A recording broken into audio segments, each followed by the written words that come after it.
Lord, alam kong bibigyan mo ako ng blessing sa araw na ito. Panginoon, salamat sa bagong araw. Salamat sa bagong mga bagay na ibibigay mo sa akin.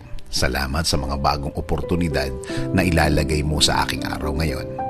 I know this day will be better than yesterday. I declare blessings today. I declare provision. I declare healing today para sa akin at sa aking mahal sa buhay. Alam ko na kapag kayo ang kasama namin, Lord, things will be okay. Alam namin na magiging tama at tahimik ang lahat.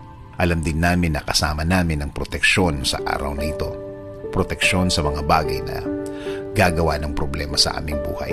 Sa mga taong walang alam gawin, kundi mang-istorbo ng kapwa nila at gumawa ng mga kwentong imbento nila. Panginoon, turuan niyo akong maging kalmado sa harap ng mga taong ito. Give me the blessing of